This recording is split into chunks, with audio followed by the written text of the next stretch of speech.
والعاقبة للمتقين والصلاة والسلام على أشرف الأنبياء والمرسلين سيدنا ومولانا محمد وعلى آله وصحبه أجمعين. أما بعد، أعوذ بالله من الشيطان الرجيم. بسم الله الرحمن الرحيم. إن الذين كفروا سواء عليهم أأنذرتهم أم لم تنذرهم لا يؤمنون. ختم الله على قلوبهم وعلى سمعهم وعلى أبصارهم غشاوة ولهم عذاب عظيم. صدق الله العظيم. محترم حضرات، ہم نے اس سے پہلے مومنین کے صفات کو سمجھا ہے. قرآن کریم جب کتاب ہدایت کی شکل میں سامنے آئی، جس کو قرآن نے کہا کہ یہ ہدایت کی کتاب ہے، تو اس کتاب کے سامنے آنے کے بعد انسانوں کے لیے یہ کتاب آئی تھی. ہونا یہ چاہیے تھا کہ سارے کے سارے انسان اس کتاب ہدایت سے فائدہ اٹھاتے اور سب اس کے مطابق اپنی زندگی گزارتے، اس لیے کہ یہ تو اللہ کا کلام تھا. اللہ ہم سب کا خالق ہے.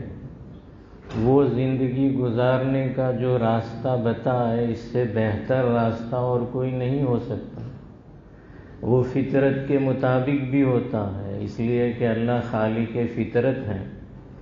لیکن جب یہ راستہ سامنے آ گیا، جس کو قرآن نے سورہ فاتحہ میں اہدنا الصراط المستقیم کی شکل میں منگوایا تھا، وہ راستہ جب سامنے آ گیا تو سورۃ البقرہ کی شروع کی آیات میں اللہ نے یہ کہا کہ سارے ماننے والے نہیں ہوئے، بلکہ انسانوں کے 3 گروہ ہو گئے. یہی حال کسی بھی اچھی چیز کے سامنے آنے کے وقت ہوتا ہے کہ کچھ لوگ تو اسے اچھا مان لیتے ہیں اور اس پر عمل کرتے ہیں، کچھ لوگ اس کا انکار کرتے ہیں کہ نہیں، ہم اس کو نہیں مانتے اور اس سے اختلاف کرتے ہیں، اور کچھ لوگ بیچ بیچ کا راستہ اختیار کرتے ہیں کہ مانتے بھی ہیں اور نہیں بھی مانتے، ظاہر میں ہاں کہتے ہیں اور باطن میں اس کی مخالفت کی کوشش کرتے ہیں. یہی حال کتاب ہدایت کی شکل میں جب قرآن آیا تو انسانوں کے 3 گروہ ہو گئے. ایک کو مومنین کہا گیا، جن کو ہم نے 4 آیات میں سمجھا. ہدی للمتقین کے بعد سے کل تک جو ہم نے سمجھا مفلحون تک، یہ مومنین تھے.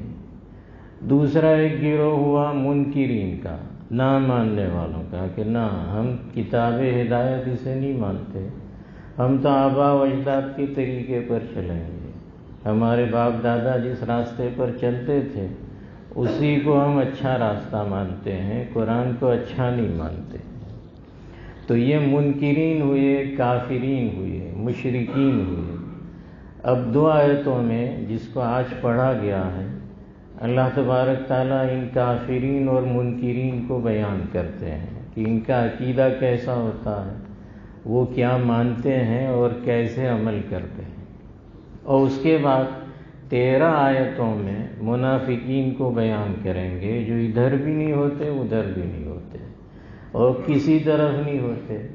اس کا مطلب یہ ہوا کہ وہ پکے منکرین ہوتے ہیں، لیکن انکار بھی بہت زیادہ ہوشیاری اور عقل مندی سے کرتے ہیں. ان کو منافقین کہا گیا ہے، جس کو آگے کی 13 آیات میں بیان کیا جائے گا. منکرین کو یہاں اس انداز میں بیان کیا، ان الذین کفروا سواء علیہم، کہ جو لوگ انکار کرتے ہیں آپ انہیں سمجھائیں کہ نہ سمجھائیں، دونوں حال برابر ہیں. لا یؤمنون، وہ لوگ ایمان نہیں لائیں گے. انکار کرنے والوں کو آپ ڈرائیں یا نہ ڈرائیں، یہ لوگ ایمان نہیں لائیں گے، یعنی آپ کی بات مانیں گے نہیں. اس لیے کہ اللہ نے ان کے دلوں پر مہر لگا دی ہے، ختم اللہ علی قلوبہم، اور ان کے کان بھی بند ہو گئے ہیں اور ان کی آنکھوں پر بھی اللہ نے پردہ ڈال دیا ہے، اس لیے یہ نہیں مانیں گے اور اسی پر ان کا انتقال ہوگا، موت ہوگی، اس لیے آخرت میں ان کو بڑا عذاب یعنی جہنم میں اللہ تبارک تعالیٰ ان کو ڈالیں گے۔ یہ دو آیتیں جو آج پڑھی اس کا ترجمہ میں نے کیا ہے۔ ان الذین کفروا سے اس کی شروعات ہوئی ہے۔ ان دو آیتوں میں اللہ تبارک تعالیٰ نے دعوت و تبلیغ کے بڑے اصول بیان کیے ہیں کہ بھئی دعوت و تبلیغ کس کو کرنی ہے، کیسے کرنی ہے، اور اس کا انداز کیسا ہونا چاہیے، اور آپ صلی اللہ علیہ وسلم نے کس طریقے سے دین کی بات لوگوں تک پہنچائی تھی۔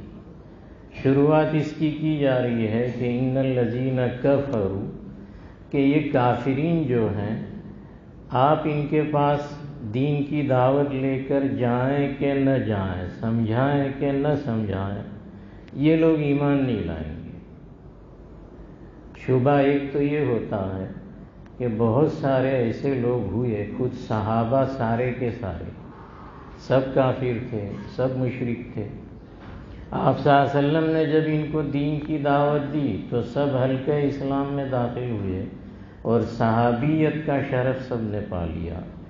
تو سارے کافر تھے اور ایمان لائے، اور یہاں یہ کہا جا رہا ہے کہ یہ کافرین کو آپ جا کر دعوت دیں کہ نہ دیں، یہ لوگ تو ایمان لائیں گے ہی نہیں۔ تو گویا عملاً جو ہوا اس سے الٹا یہاں قرآن میں کہا جا رہا ہے کہ یہ لوگ مانیں گے نہیں۔ اس کا ایک جواب یہ ہے کہ دراصل یہاں پر اس قسم کے کافر مراد ہیں کہ جن کا اللہ تبارک تعالیٰ نے کفر پر مرنا طے کیا۔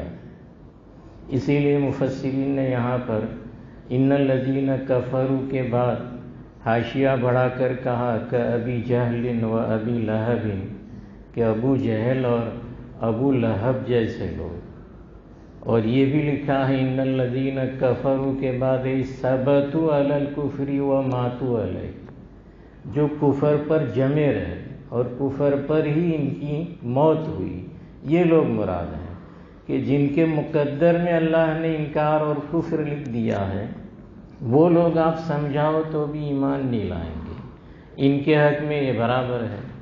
دراصل یہ وہ کافر تھے جو کفر پر جم گئے تھے۔ جمنا کیوں ہوا تھا؟ اللہ کے رسول صلی اللہ علیہ وسلم نے جب ان کو دعوت دی قرآن کریم کی تو بات تو ان کی سمجھ میں آ گئی تھی، لیکن ضد اور عناد کی بنیاد پر وہ اپنا کفر چھوڑنا نہیں چاہتے تھے۔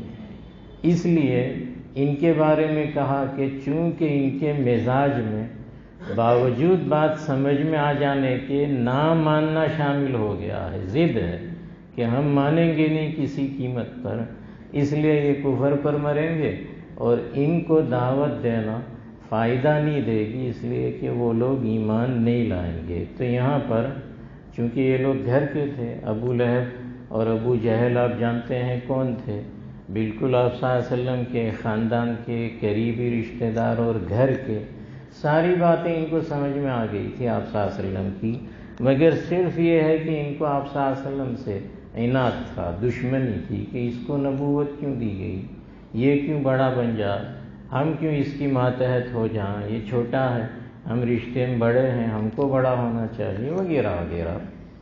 یہ اللہ کی دین ہے، جس کو بھی دے دے، اور وہ مخالفت ضد کی بنیاد پر کرتے تھے، اس لیے کہا کہ یہ لوگ ایمان نہیں لائیں گے۔ یہاں پر آپ صلی اللہ علیہ وسلم کو تسلی اصل تو دی جا رہی ہے۔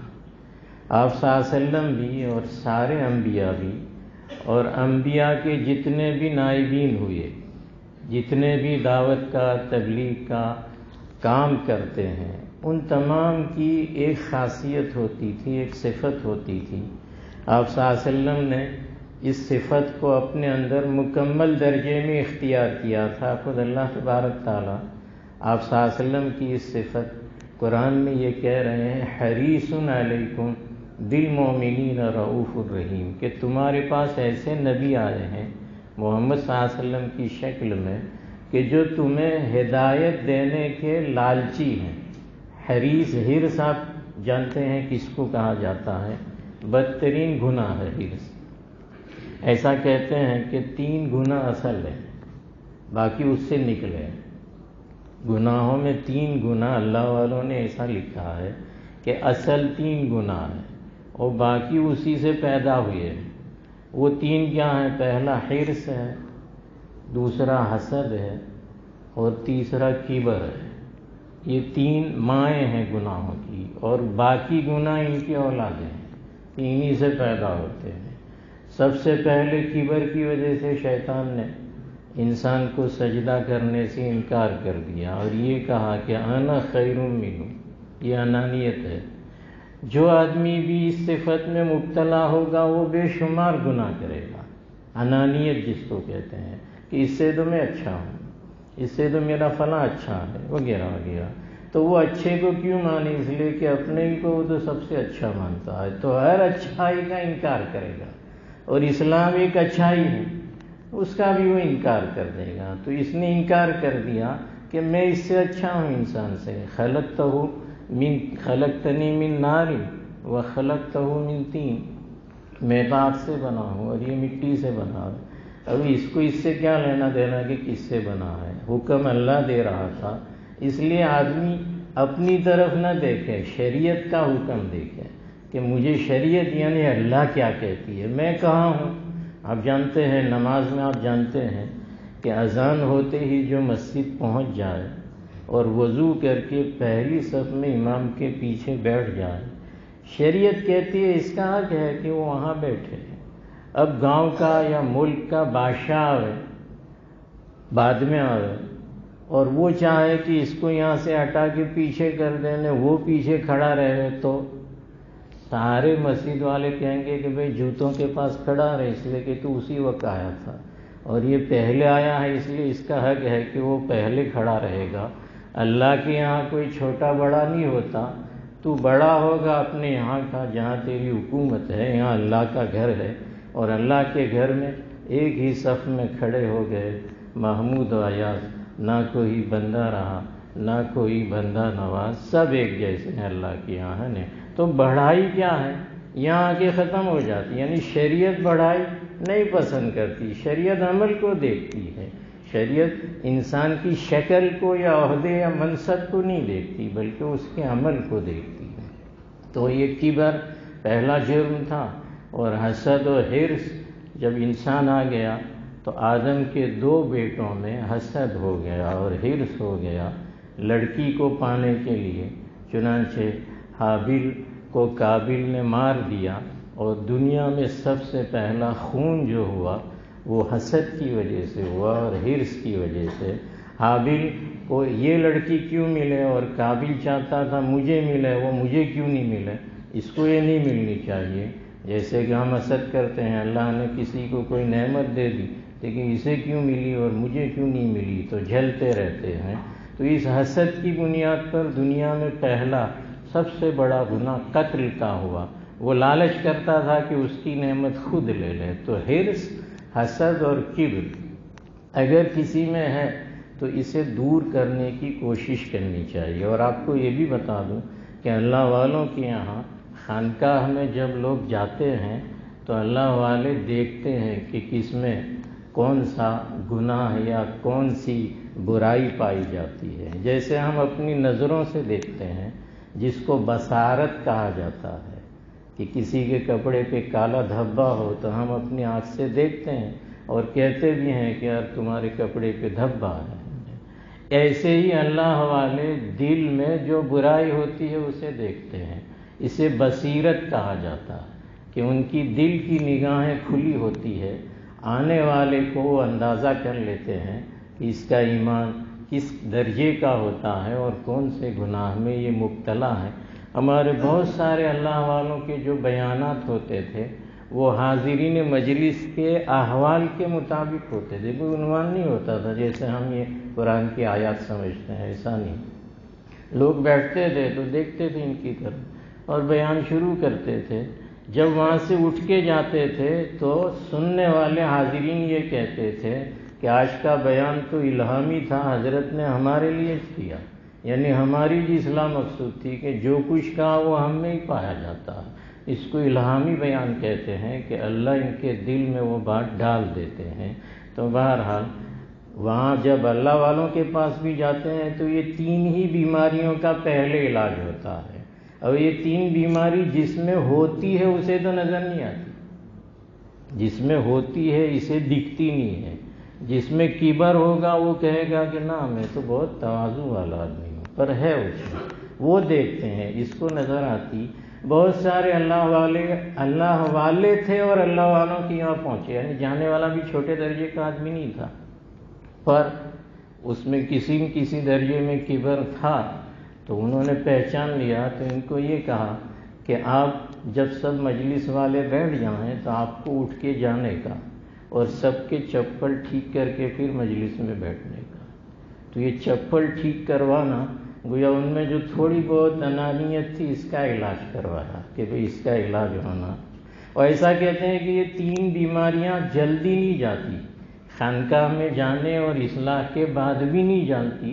اور کبر کی تو ایسی ہے کہ کبھی کبھی موت تک نہیں جاتی، رہ ہی جاتی ہے کچھ نہ کچھ درجے میں. تو جیسے ظاہری بیماریاں کچھ ایسی ہوتی ہے کہ وہ ہمیشہ رہتی ہے، جاتی نہیں، لا علاج ہوتی ہے، اس طرح یہ بیماریوں میں کبر ایک لا علاج بیماری ہے. تو بہرحال یہاں پر اللہ تبارک تعالیٰ نے یہ کہا ہے کہ بھئی کچھ لوگ ایسے ہوتے ہیں کہ جو ایمان ہی لاتے نہیں ہیں. تو یہاں پر ایک شبہ یہ ہوتا ہے کہ اللہ تبارک تعالیٰ نے یہ کہا ہے کہ بھئی یہ مانے کہ نہ مانے تم ان کو سمجھاؤ. تو نبیوں کی شان یہ ہوتی ہے یا دعوت دینے والوں کی شان یہ ہوتی ہے کہ وہ یہ چاہتے ہیں کہ سارے کے سارے لوگ مانیں اور سب راہ راست پر آ جائیں. ہر ایک کی یہ حالت ہونی چاہیے کہ بھئی سب مان لے. ایک داعی اسی کو کہا جاتا ہے جو حریص ہو ہدایت کا، لالچ ہو. تو لالچ کسی میں اچھی نہیں ہے، پر دین کا کام کرنے اور لوگ ہدایت پہ آ جائیں اس میں اگر ایک داعی اور مبلغ لالچ کرے تو کی جا سکتی ہے. بار بار اس عمل کو دہرائے جیسے لالچی آدمی کرتا ہے. ابو جہل اور ابو لہب کا بھی میں نے نام لیا، اور ان الذین کفروا کی آیت انہی کے بارے میں بطور خاص نازل ہوئی. تو بھی آپ صلی اللہ علیہ وسلم کتنے لالچی تھے ان کی ہدایت کے کہ روایات میں آتا ہے کہ خالی ابو جہل کے پاس آپ صلی اللہ علیہ وسلم 3000 مرتبہ دعوت دینے گئے. خالی ابو جہل کے پاس 3000 مرتبہ ایک آدمی کے، اور ہر حالت میں گئے. بارش میں گئے، سردی میں گئے، گرمی میں گئے، رات میں گئے، دن میں گئے، بیمار ہوا جب گئے، اچھا ہوا جب گئے، سفر سے آیا جب گئے، سفر میں جا رہا تھا ہر حال میں کہ کبھی تو مان لیں. تو یہ بار بار آپ کا جانا، حالانکہ قرآن کہتا ہے لا یؤمنون، یہ تسلی آپ صلی اللہ علیہ وسلم کو ہے کہ بھئی یہ ابو لہب نے ابو جہل جیسے ہیں نا، آپ یہ چاہتے ہیں کہ یہ ایمان لائیں گے اور بار بار جانے کے باوجود نہیں مانتے تو تمہارے دل کو تکلیف ہوتی ہے. تو کہتا ہے تکلیف تمہارے دل کو نہیں ہونا چاہیے. کیوں؟ اس لیے کہ یہ تو ماننے والے ہی نہیں ہیں، ان کے مقدر میں ایمان نہیں ہے. تو گویا آپ صلی اللہ علیہ وسلم کو تسلی دی. اس سے ایک بات یہ بھی سمجھ میں آئی کہ ضروری نہیں ہے کہ سارے لوگ مان لیں. آپ کوئی کوشش کریں تو ضروری نہیں ہے کہ سب کی اصلاح ہو جائے. نبی کے سارے گھر والوں کی نبی کے ذریعے اصلاح نہیں ہوئی، اور آدم سے لے کے محمد رسول اللہ صلی اللہ علیہ وسلم تک نبیوں کی موجودگی میں بھی ایسا نہیں ہوا کہ پوری امت مسلمان ہو گئی. آپ صلی اللہ علیہ وسلم موجود تھے مگر ایسا نہیں ہوا. امت کی تو بات الگ ہے، محبت کرنے والے چچا ابو طالب بھی نہیں ہوئی مسلمان. یہ تو مخالف چچا تھا، لیکن ابو طالب تو محبت کرنے والے تھے، تو بھی ہدایت نہیں تھی تو وہ بھی اسلام کے حلقے میں داخل. تو یہ ہے کہ ہر زمانے میں کفر اور اسلام رہا اور رہے گا. ایسا نہیں ہے کہ ہمیشہ ہمیشہ کے لیے مٹ جائے. اگر مٹ جاتا تو یہ اختیار جو اللہ نے دیا ہے کہ من شاء فلیؤمن ومن شاء فلیکفر، دنیا دار الامتحان ہے، وہ باقی نہ رہے. قرآن میں ایسی آیات ہیں جس میں یہ کہا گیا کہ اگر اللہ چاہے تو لآمن من فی الارض کلہم جمیعا، کہ اگر اللہ چاہ لے تو زمین کے سارے لوگ ایمان لے آئیں، ہدایت دے دے۔ سارے لوگوں کے قلوب رحمان کی 2 انگلیوں کے بیچ میں ہے تو وہ ہدایت دے دے، پر اس صورت میں امتحان پورا نہیں ہوگا۔ دنیا دارالامتحان ہے، اپنی مرضی سے کفر کرو، اپنی مرضی سے ایمان لاؤ۔ اس لیے نبی کے زمانے میں بھی سارے لوگ ایمان والے نہیں ہوئے، یہ بھی سمجھ میں آیا لا یؤمنون سے۔ اب یہ شبہ ہوتا ہے کہ جب کچھ لوگ ایمان لانے والے ہی نہیں تھے تو نبی کو ابس فعل کیوں کرایا گیا کہ جاؤ جا کے سمجھاؤ؟ اللہ خود کہتے ہیں لا یؤمنون، یہ لوگ تو ایمان نہیں لائیں گے، تو پھر نبی کو روک دیتے ہیں کہ ابو جہل نے ابو لہب کو سمجھانے نہیں جانا۔ لیکن ابس فعل یہ نہیں ہے، نبی کو تو کہا کہ تم جاؤ، تمہارا کام تو سمجھانا ہی ہے، وہ چاہے نہ مانے۔ اس سے ایک بہت بڑا جو ہے وہ دعوت و تبلیغ کا کام یا اس کی شکل سمجھ میں آئی کہ بھئی ہمیں تو لوگوں کو سمجھاتے رہنا ہے، ہمارا کام ہدایت دینا نہیں ہے، ہم مکلف ہیں خالی سمجھانے کے۔ ہدایت کون دیتا ہے؟ اللہ دیتا ہے۔ ہم سمجھائیں گے اور آ کر پھر اللہ سے مانگیں گے کہ اللہ ہمارا کام ہم نے کر دیا، آگے ہدایت دینا۔ انک لا تہدی من احببت ولکن اللہ یہدی من یشاء، یہ تو تیرا کام ہے۔ اگر جس کو ہم نے سمجھایا اسے تو ہدایت دے دے تو ہمیں اور فائدہ ہو جائے گا کہ اس کے بعد یہ جتنی نیکیاں کرے گا اس میں ہمارا بھی حصہ ہو جائے گا، اور اگر ہدایت نہیں دیتا تو مرضی ہے تیری، تو مالک ہے، ہمیں تو اس میں کچھ بھی کہنے کا حق نہیں ہے۔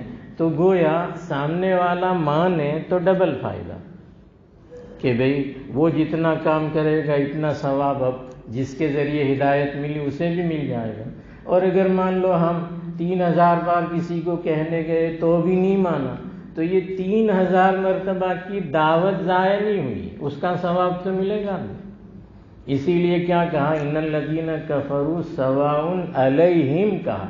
طلبہ سمجھتے ہیں کہ ان کے حق میں برابر ہے کہ یہ لوگ مانیں گے نہیں، کوئی فائدہ نہیں، سواء علیک نہیں کہا۔ علیک کہتے تو یہ ثابت ہوتا کہ تجھے بھی کوئی فائدہ نہیں ہوگا، لیکن دین کی دعوت دینے والے کو تو فائدہ ہوا کہ اس نے تبلیغ کی، اور ہر مرتبہ لکھا گیا کہ بھی اس نے تو جا کر امت دعوت ہونے کی ذمہ داری ادا کی، اس کو ثواب ملے گا۔ اس نے قبول نہیں کی تو اس کا گناہ اور بڑھ جائے گا کہ بھئی سمجھانے والے آئے تو بھی نہیں سمجھا۔ اس لیے کہا سواء علیہم، سواء علیک نہیں کہا۔ تو سمجھ میں آیا کہ ایک داعی کو دین کی دعوت دیتے ہی رہنا چاہیے، چاہے سامنے والا مانے چاہے سامنے والا نہ مانے۔ برا نہیں مانے کہ یار میں نے 100 بار کہا تو بھی یہ نہیں مانتا۔ ہم میں سے بہت سارے ایسے ہیں کہ ایک بار کہتے ہیں نہیں مانتا، تو دوسری بار بادل ناخواستہ کہتے ہیں نہیں مانتا، تیسری بار کہیں اور وہ الٹا سیدھا کہہ رہے تھے کہ جاؤ اب تم کو کبھی کہیں گے نہیں ہے، تو جانے تیرا اللہ جانے۔ ایسا نہیں، کہتے رہنا ہے ہم کو، الٹا سیدھا کہہ رہے تو بھی۔ ابو لہب اور ابو جہل نے آپ صلی اللہ علیہ وسلم کی ایک بار سخت بارش تھی، اندھیرا تھا، اور عادتاً عرب میں بارش اور اندھیرے میں کوئی دروازہ کھٹکھٹاوے تو لوگ یہ سمجھتے تھے کہ کوئی مدد مانگنے آیا ہے، کوئی مسافر ہے پھنسا ہوا، اس لیے کھولتے تھے۔ رات کو دیر سے بارش میں اندھیرے میں آپ صلی اللہ علیہ وسلم نے دروازہ کھولا، تو اس نے کھولا، آپ صلی اللہ علیہ وسلم نے پھر دین کی دعوت دی کہ میں تو اس لیے آیا تھا کہ ایسے اہم موقع پر شاید آپ کو بات سمجھ میں آ جائے۔ اس نے برے بھلے کلمات کہے اور آپ صلی اللہ علیہ وسلم کو دھتکار کر اپنا دروازہ بند کر لیا۔ تو اس میں آپ صلی اللہ علیہ وسلم کا درجہ بڑھا اور اس کا درجہ گھٹا کہ کل آخرت میں اس کا بھی وہ سزا بھگتے گا، وَلَهُمْ عَذَابٌ عَظِيمٌ۔ باقی آپ صلی اللہ علیہ وسلم کو اندھیری بارش والی رات میں دعوت کے لیے جانے کا ثواب تھوڑی نہیں ملے گا، اس لیے کہا داعی کو تو ثواب ملے گا چاہے اسے نہ ملے۔ تو دعوت کا کام کرتے رہنا چاہیے، موافقین میں بھی اور مخالفین میں بھی۔ اسی لیے جماعت والے آپ جانتے ہیں کہ مخالف جگہوں میں بھی جاتے ہیں، مسجد میں نہ صحیح تو خیمے لگا کے رہتے ہیں اور دعوت کرتے ہیں کہ بھئی مانے کہ نہیں مانے، اتمام حجت تو ہو جائے گی کہ ان تک ہم نے دعوت پہنچائی تھی۔ ان الذین کفروا سے یہاں بات شروع ہوئی۔ ایک بہت بڑی بات مفسرین نے یہ بھی لکھی ہے کہ دعوت کا اصل جو کام ہے وہ کافروں میں ہے۔ اس لیے کہ یہاں کہا ان الذین کفروا سواء علیہم اانذرتہم ام لم تنذرہم لا یؤمنون، کہ دعوت جو ہمیں دینی ہے اللہ کی طرف وہ کسے دینی ہے؟ ظاہر بات ہے جو اللہ کو مانتا ہے اور کلمہ پڑھ چکا ہے اسے تو ایمان کی دعوت ہم نہیں دے سکتے، اس لیے کہ وہ تو کلمہ پڑھنے والا ہے، مومن ہے۔ اصل دعوت و تبلیغ کا جو کام ہے بنیادی طور پر اللہ نے انبیاء کو جو دیا وہ کس کے لیے دیا؟ اللہ کو نہ ماننے والوں کو سمجھانے کے لیے، منکرین کو، کافرین کو، جیسے یہاں کہا ان الذین کفروا۔ اسی لیے آپ دیکھتے ہیں کہ آپ صلی اللہ علیہ وسلم اور سارے نبیوں میں، اگر آپ صلی اللہ علیہ وسلم کو ہم دیکھیں تو مکی زندگی میں جب آپ کو نبی بنائے گئے تو مکے میں ایک بھی ایمان والا نہیں تھا۔ آپ صلی اللہ علیہ وسلم کو پہلے یہ جو ہے وہ ذمہ داری ایمان کی دی گئی، اور آپ اس امت کے پہلے مومن ہیں، وَأَنَا أَوَّلُ الْمُؤْمِنِينَ ہے، اس لیے کہ آپ نے سب سے پہلے اللہ کو پہچانا، پھر خدیجہ، ابو بکر، علی وغیرہ وغیرہ ہیں۔ تو آپ نے جو دعوت دی وہ کن کو دی؟ غیر مسلمین کو دی جو مکے کے تھے، اور وہ اسلام کے حلقے میں داخل ہوئے۔ مدینہ گئے تو وہاں بھی دعوت کس کو دی؟ غیر مسلمین کو، یہود و نصارہ کو، منافقین کو آپ نے دی، وہ مسلمان ہو گئے۔ اور اس سے آگے جب باہر نکلے تو فارس گئے ہوں تو آگ کی عبادت کرنے والے تھے، مجوسیوں کو آپ نے دعوت دی۔ روم گئے تو اہل کتاب تھے، اہل کتاب جو 3 خدا مانتے تھے، کہا ایک خدا مانو، عیسیٰ اور عزیر یہ کوئی اللہ کے بیٹے نہیں ہیں۔ تو جہاں جہاں گئے، حبشہ گئے، افریقہ گئے، سب جگہ کون لوگ تھے؟ غیر مسلمین تھے، منکرین تھے، مشرکین تھے۔ آپ صلی اللہ علیہ وسلم بذات خود ان تمام جگہوں پر نہیں گئے، صحابہ گئے، اور صحابہ نے بھی۔ ہمارے ہندوستان میں جب صحابہ آئے سن 15 میں، سن ہجری 15 میں، آپ صلی اللہ علیہ وسلم کے وفات کے صرف 5 سال بعد حضرت عمر کے دور میں یہاں ہندوستان میں بھی ایمان آیا، اسلام آیا، جو ساحلی علاقوں پر آیا ہے۔ تو یہاں پر بھی صحابہ آئے، اس وقت یہاں پر بھی کوئی ایک بھی ایمان والا نہیں تھا، یہاں پر بھی سب غیر مسلمین تھے، اور سب نے آ کر ایمان و اسلام کی دعوت دی۔ ان تمام کی دعوت جو غیر مسلمین کو دی، اس کا آج اثر ہے کہ ان تمام جگہوں میں مسلمان پائے جاتے ہیں۔ اسلام کے جو بنیادی عقائد ہیں آپ جانتے ہیں کہ 5 ہیں، عقیدہ ہے، اور اس کے بعد جو چیزیں ہیں یا شریعت کی جتنی بھی باتیں ہیں، ان تمام باتوں میں جتنی باتیں ذکر کی جاتی ہے کہ بھئی اسلام کا خلاصہ 5 چیزیں ہیں، اعتقادات ہے، عبادات ہے، معاملات ہے، معاشرت ہے، اور اخلاقیات ہے۔ یہ 5 چیزیں جو ہیں وہ اسلام کی تعلیم کا خلاصہ ہے۔ اب آپ جانتے ہیں کہ آپ صلی اللہ علیہ وسلم نے جب مسلمانوں کو دین کی دعوت دی، یعنی مسلمان جب ہو گئے غیر مسلمین، تو اس کے بعد آپ صلی اللہ علیہ وسلم نے ان پر جو محنت کی، ان 5 لائن کی، یعنی اخلاقیات، معاشرت، معاملات، عبادات کی لائن کی جو آپ نے محنت کی، وہ ایسی محنت آپ نے کی کہ 100% مسلمان تیار کیے، جن کو مثالی مسلمان کہا جاتا ہے، سیمپل کے، نمونے کے۔ قرآن اس کو کہتا ہے کہ بھئی آمنو کما آمن الناس، کہ ایسا ایمان لاؤ جیسے صحابہ کا ایمان تھا۔ تو آپ صلی اللہ علیہ وسلم نے ان کو مثالی مومن بنائے، اور پھر آپ صلی اللہ علیہ وسلم نے کہا کہ اب جاؤ دنیا کے کونوں میں جا کر اسلام کی دعوت دو۔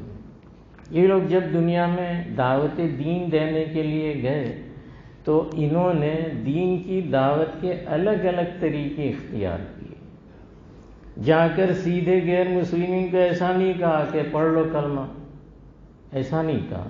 فوج بھی گئی تو بھی ایسا نہیں کہا۔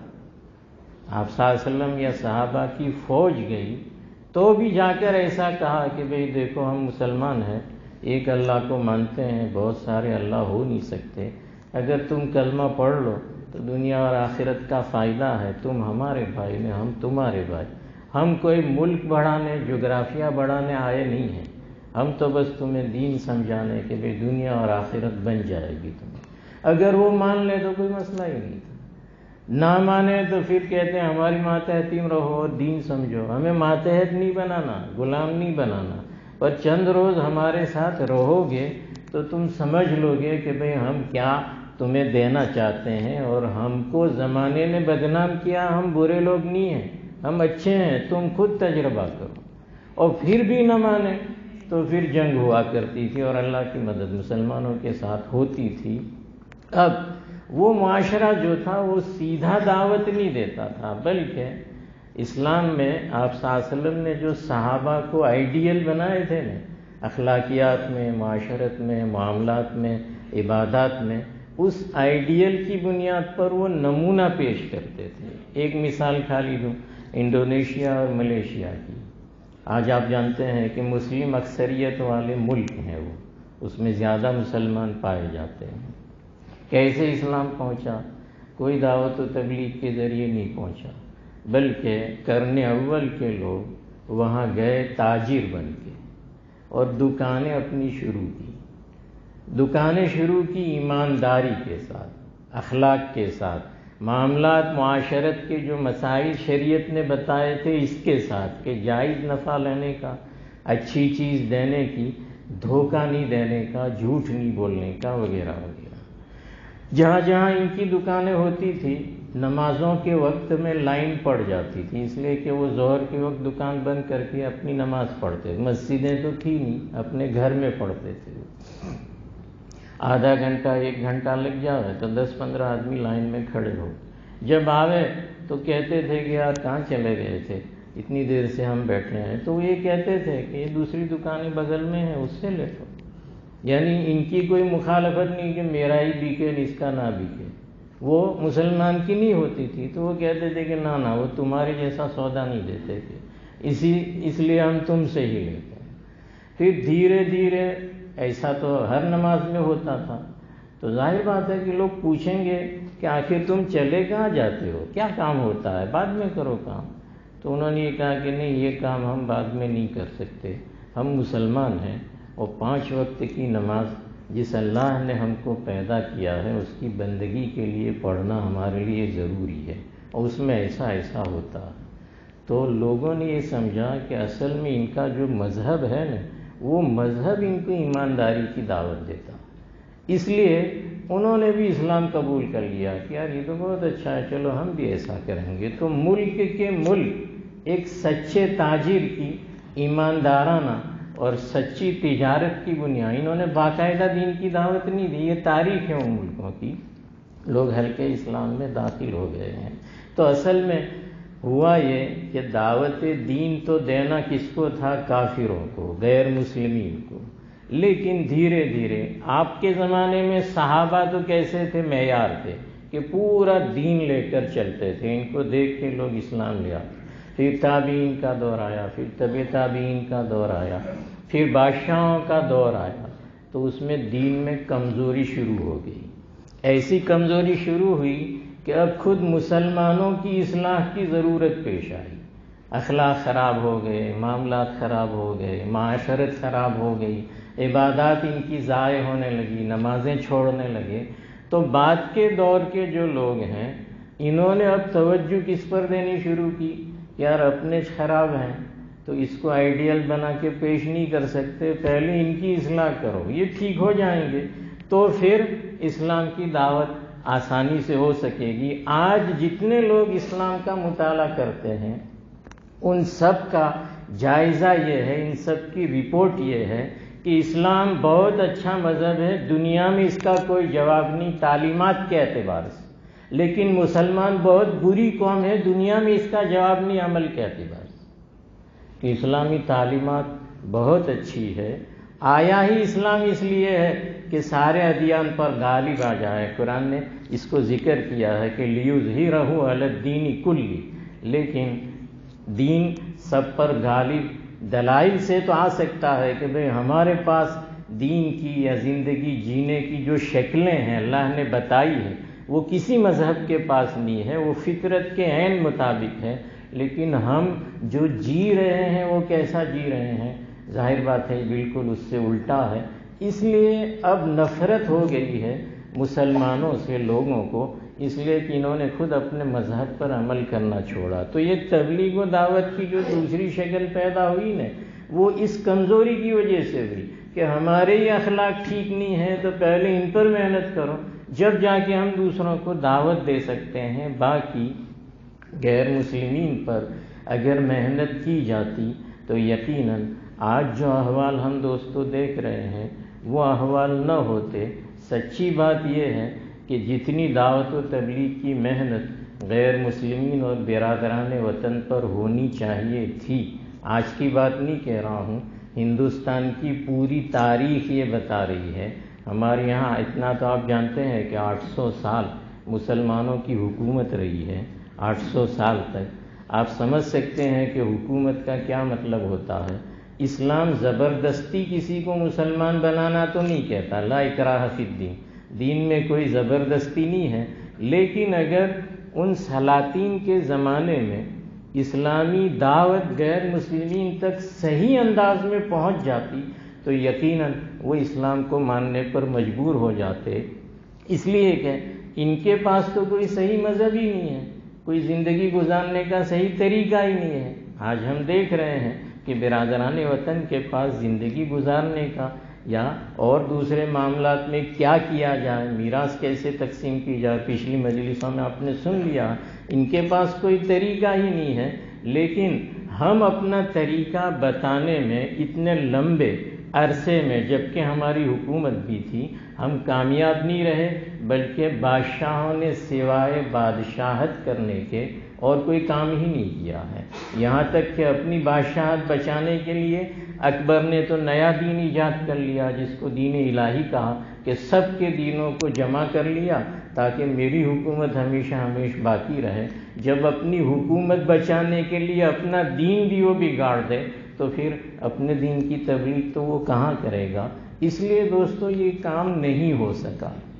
بیچ بیچ میں کچھ لوگوں نے ایسا کام کیا، حکومت کو چھوڑ کر اللہ والے جو یہاں آئے انہوں نے یہ کام کیا، اور یہ خالی ہندوستان کی نہیں، پوری اسلامی تاریخ ایسی ہے کہ سلاطین نے دعوت و تبلیغ کا کام نہیں کیا ہے، اللہ والے جو ہوئے علماء انہوں نے دعوت و تبلیغ کا کام کیا ہے، بالخصوص سادات کے علماء نے۔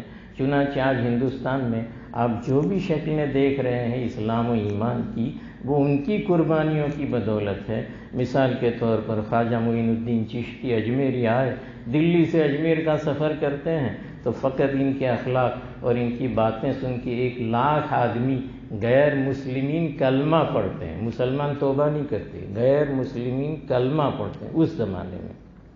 اور آج بھی آپ دیکھتے ہیں کہ ان کی جو جگہ ہے یا ان کی جو قبر ہے وہ خالی مسلمانوں کا مرجع نہیں ہے، بلکہ سارے غیر مسلمین وہ محبوب تھے۔ ان کا جو حلقہ اثر تھا، اتنے میں اسلام پھیلا، اللہ نے ان کو کرامات بھی دی تھی۔ نبیوں کو اسلام پھیلنے کے لیے معجزہ دیا جاتا ہے اور اللہ والوں کو کرامات دی جاتی ہے، وہ کرامات سب جانتے ہیں، میں تذکرہ کروں گا بات لمبی ہو جائے گی۔ تو ان کی بدولت اسلام یہاں پر باقی ہے، باقی کسی اور نے اسلام سمجھانے کی کوشش نہیں کی ہے۔ اب تو آپ جانتے ہیں کہ ہمارے یہاں جب انگریز چلے گئے، انگریزوں کے جانے کے بعد ملک آزاد ہو گیا، تو ہمارے یہاں آئین جو بنا اس میں یہ بنا ہے کہ بھئی ہم سب اس ملک کے جو رہنے والے ہیں وہ بھائی بھائی ہیں، اور بھائی بھائی بن کر رہیں گے، چاہے ہندو ہو، مسلم ہو، سکھ ہو، عیسائی ہو، سب ایک بھائی بھائی کی طرح رہیں گے، اور رہتے بھی ہیں۔ پڑوس میں ہندو بھی ہوتا ہے، شہروں میں اور بھی لوگ ہوا کرتے ہیں، اور کوئی اختلاف اب تک تو نہیں تھا، اب بظاہر ہو گیا ہے، اب تک نہیں تھا۔ جب اتنا اچھا ماحول ہمیں ملا تھا، میں نے ابھی کہا تھا کہ ہماری فوج جاتی تھی تو دوسرے مرحلے میں یہ کہتی تھی ہمارے ساتھ رہو تاکہ تم ہم کو دیکھو کہ ہم کیسے ہیں۔ تو آج بھی یہ غیر مسلمین ہمارے ساتھ رہ ہی رہے تھے نا، آزادی کے 70 سال اور اس سے پہلے انگریز آئے جب بھی، اگر ہمارے اخلاق اچھے دیکھتے اور ہمیں اسلام کی دعوت دیتے تو یقیناً چپکے سے پڑوسی کو اسلام کی دعوت دینے کا بہت ہی اچھا موقع تھا۔ وہ بیمار ہوتا، اس کی شادی ہوتی، اس کے یہاں موت ہوتی، اور کوئی چیز ہوتی، ہم چلے جاتے تو یقیناً وہ یہ مانتا کہ اس کا مذہب اسے میرے پاس بیمار کرسی کے لیے لا رہا۔ آپ صلی اللہ علیہ وسلم کانٹے ڈالنے والی یہودیہ بیمار ہوئی تو شیخین کے ساتھ کھجوریں لے کر گئے، وہ تو یہ سمجھ رہی تھی کہ شاید آج مار ڈالیں گے، سب آئے ہیں، لیکن آپ صلی اللہ علیہ وسلم نے کہا 3 دن سے آپ نظر نہیں آتی، ہم نے پوچھا تو آپ بیمار تھی تو ہم بیمار پرسی کے لیے آئے۔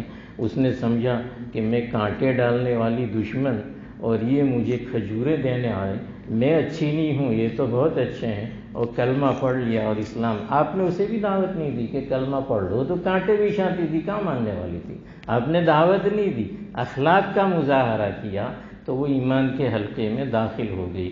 تو اگر ہم اخلاق کے مظاہرے سے دعوت دیتے ان کو تو یقیناً گنتی مسلمانوں کی ہم بڑھا سکتے تھے۔ اس کے ساتھ ساتھ یہ بھی ہو سکتا تھا کہ ہم ان کے سامنے، آج کل علوم میں بہت ترقی ہو گئی ہے، سائنس نے بہت ترقی کی ہے، اور بھی جتنے علوم ہیں سب نے ترقی کی ہے، ہمارے پاس تو فطری مذہب ہے، اس کے ہمارے پاس سچا ہونے کے دلائل ہیں، ایسے دلائل ہیں کہ اس کا کوئی انکار نہیں کر سکتا ہے، وہ فطرت اور دل کو سیدھا اپیل کرتا ہے۔ اگر مان لو کہ سائنسی علوم سے ہم فائدہ اٹھا کر، جیسے مثال کے طور پر آج کل میڈیکل سائنس بہت آگے ہے، اگر ان میں کا کوئی یہ کہتا ہے کہ بھئی ہاتھی کا سر کاٹ کے انسان پر بٹھا دیا گیا اور گنیش بن گیا، مثال کے طور پر ہے نا، جیسے ہم ایسا سنتے ہیں، اور ایک کہانی بھی ہے، اور اب تو لوگ اسے سائنٹیفک طریقے سے بیان کرتے ہیں لوگ کہ بھئی ہمارا مذہب تو سائنس میں بھی ہزارہ سال پہلے بہت آگے تھا۔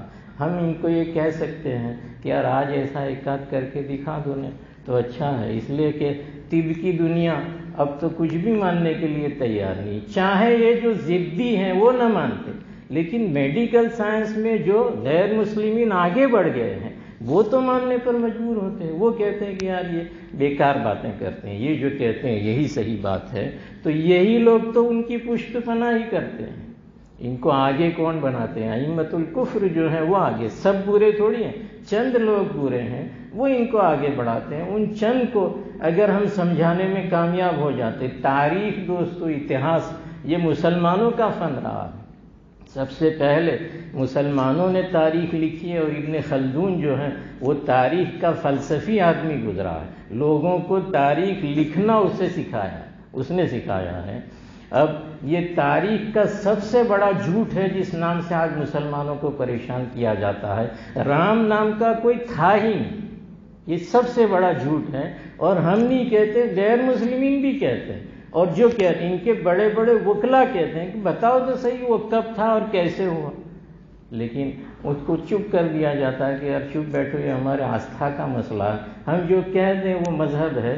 تو ہم تاریخ کی روشنی میں تاریخ دانوں کو تو بتا سکتے تھے کہ بھئی ہم ماننے کے لیے تیار ہیں، لیکن بتاؤ تو صحیح کون سے زمانے میں ہوا، ہمارے پاس تو سارے تاریخی شواہد موجود ہیں، مگر ظاہر بات ہے کہ یہ جو کام ہونا چاہیے تھا ہم عافیت کے زمانے میں نہیں کر سکے ہیں، اب اسی نام سے ہمیں پریشان کیا جا رہا ہے اور نفرت اتنی پھیلا دی گئی ہے۔ لیکن ظاہر بات ہے کہ حق اور باطل میں یہی فرق ہوتا ہے کہ جاء الحق وزهق الباطل، حق رہنے کے لیے آتا ہے، باطل جانے کے لیے آتا ہے، حق آتا ہے تو باطل بھاگ جاتا ہے، حق ہمیشہ قیامت تک رہے گا، اور باطل جو ہوتا ہے وہ وقتی طور پر ہوتا ہے، بلکہ یہ لکھا ہے کہ جب اس کا زور بڑھتا ہے تو وہ آخری زمانہ اس کا ہوتا ہے کہ وہ اب مٹنے والا ہوتا ہے۔ اما الزبد فیذهب جفاء واما ما ينفع الناس فيمكث في الارض، جو جھاگ ہوتا ہے سیلاب میں بہہ کے آتا ہے وہ کنارے لگ جاتا ہے، اور جو فائدہ دینے والا پانی ہوتا ہے وہ ہمیشہ باقی رہتا ہے۔ تو ویسے گھبرانے والی بات نہیں ہے، لیکن ہمیں دین کی دعوت اگر ان تک بھی پھیلانے میں کامیابی مل جاتی تو شاید آج نتیجہ یہ نہ ہوتا۔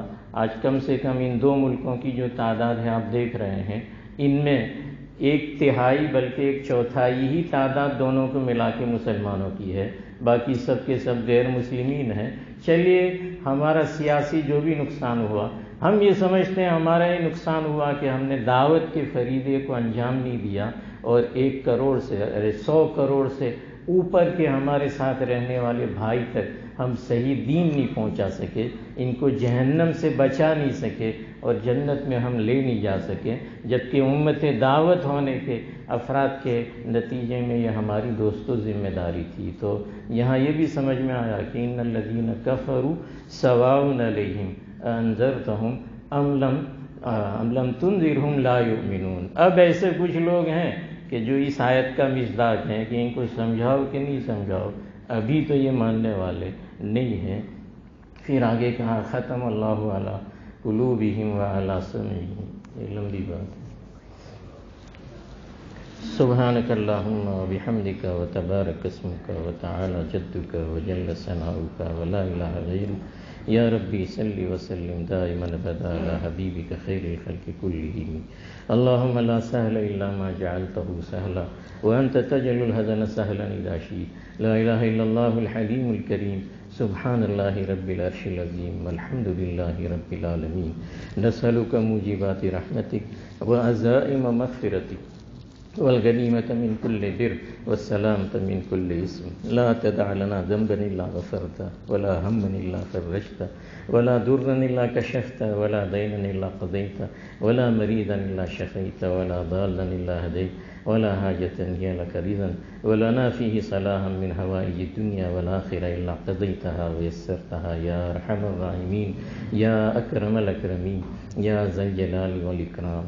اللهم أيد الإسلام والمسلمين، اللهم انصر الإسلام والمسلمين واخذل الكفرة واليهود والنصارى والمنافقين والمشركين والشيوعيين الذين يصدون عن سبيلك ويقاتلون أولياءك، اللهم شتت شملهم ومزق جمعهم وفل حدهم ودمر ديارهم وخرب بنيانهم وامح آثارهم واقطع دابرهم وانزل بهم بأسك الذي لا ترده عن القوم المجرمين، اللهم انا نجعلك في نحورهم ونعوذ بك من شرورهم۔ یا اللہ امت محمدیہ پر رحم فرما، یا اللہ ان کی حالت پر رحم فرما، ان کی دستگیری فرما، انہیں قدرت عطا فرما، ہدایت عطا فرما، توفیق عطا فرما۔ یا اللہ اگر وہ گنہگار ہے تو ان کے گناہوں کو معاف فرما اور اپنا فضل شامل حال فرما۔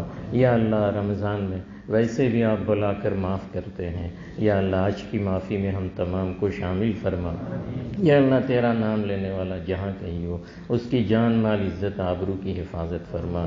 یا اللہ محض آپ کے فضل و کرم سے امت کے حال پر رحم فرما، امت کا اسلام کا بول بالا فرما، کفر کا بول پست فرما۔ یا اللہ جو لوگ اسلام اور مسلمانوں کے خلاف تدبیریں کر رہے ہیں، سازشیں کر رہے ہیں، ان کی تدبیروں اور ان کی سازشوں پر انہیں پر الٹ دے۔ یا اللہ انہیں بھی ہدایت عطا فرما، اور اگر ان کے مقدر میں ہدایت نہیں ہے تو یا اللہ انہیں جہنم رسید فرما، کیفر کردار تک انہیں پہنچا۔ یا اللہ محبت کا ماحول پیدا فرما، نفرت کو دور فرما۔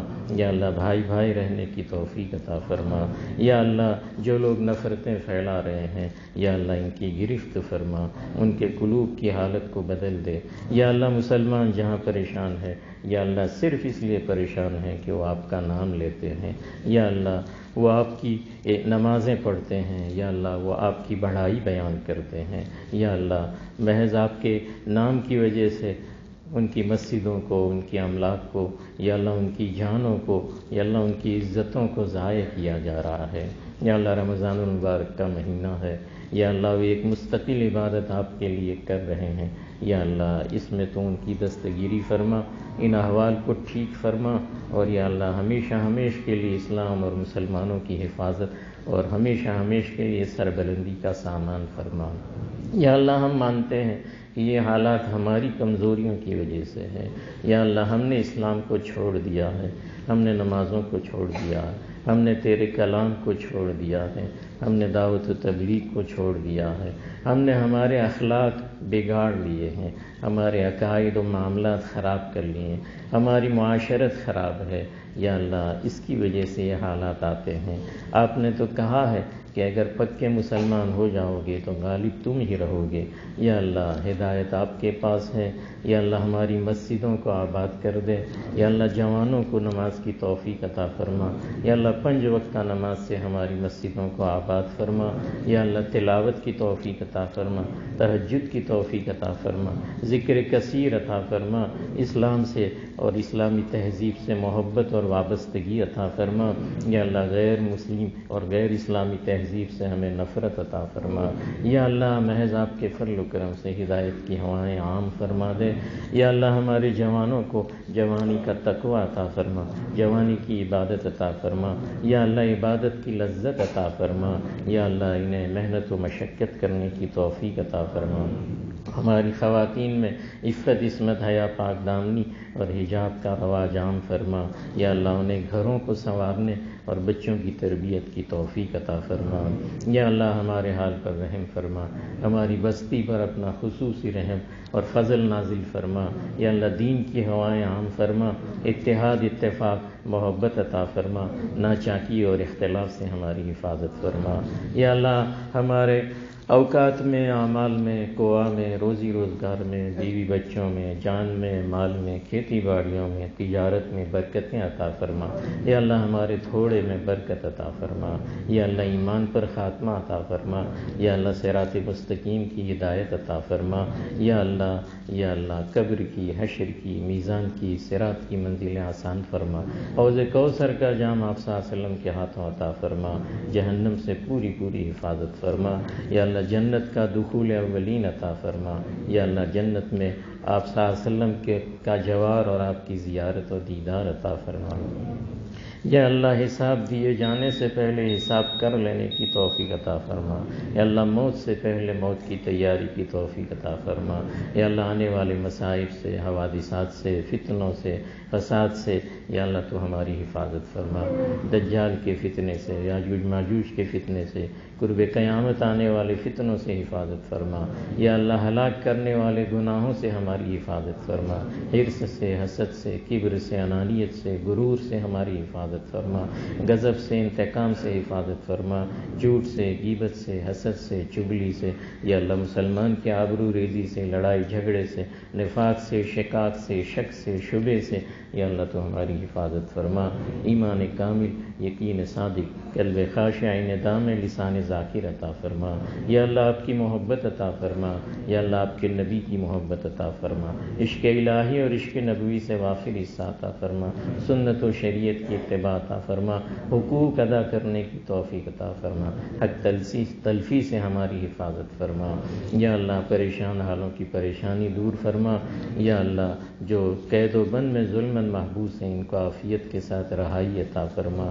یا اللہ بالخصوص ہمارے وہ علماء جو ظلم محبوس ہیں اللہ ان کو رہائی عطا فرما، یا اللہ بیماروں کو شفائے کاملہ عاجلہ دائمہ مستمرہ عطا فرما، بے اولاد کو نیک اولاد عطا فرما، بے جوڑوں کو صالح جوڑا عطا فرما، یا اللہ جو گھروں کے معاملے میں پریشان ہیں ان کے گھروں میں چین سکون اور طمانینت عطا فرما، یا اللہ محض آپ کے فضل و کرم سے مسجد اقصیٰ کی، حرمین کی، مدارس کی، مکاتب کی، خانقاہوں کی، دینی جماعتوں کی یا اللہ حفاظت فرما، یا اللہ اسلامی شخصیات کی، کتب کی، علماء کی، یا اللہ مدارس کی، یا اللہ اوقاف کی، مقابر کی، عیدگاہوں کی حفاظت فرما، یا اللہ اسلامی یا اللہ جتنے بھی شعائر ہیں ان شعائر کی حفاظت فرما، جو ان کے مٹانے کے در پہ ہیں اللہ انہیں مٹا دے، اور یا اللہ ہماری شعائر کی تو ہمیں حفاظت فرما، ہمیں اپنے شعائر سے وابستگی عطا فرما، یا اللہ ہمیں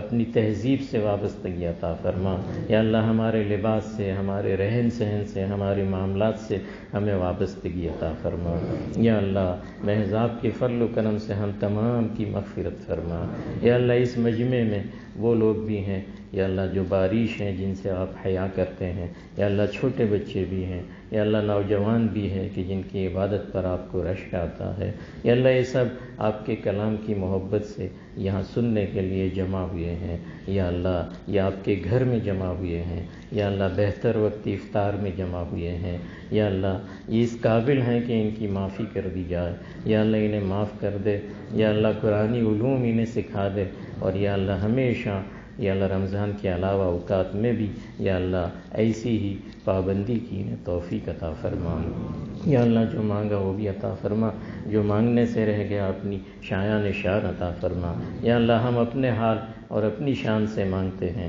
تو اپنی شان سے یا اللہ ہمیں عطا فرما۔ آپ صلی اللہ علیہ وسلم نے جو خیر مانگا ہم اپنے اور امت کے لیے مانگتے ہیں، عطا فرما۔ جن شرور سے پناہ چاہیے ہماری اور امت کی حفاظت فرما۔ یا ربی صلی وسلم دائما ابدا علی حبیبک خیر الخلق کلہم۔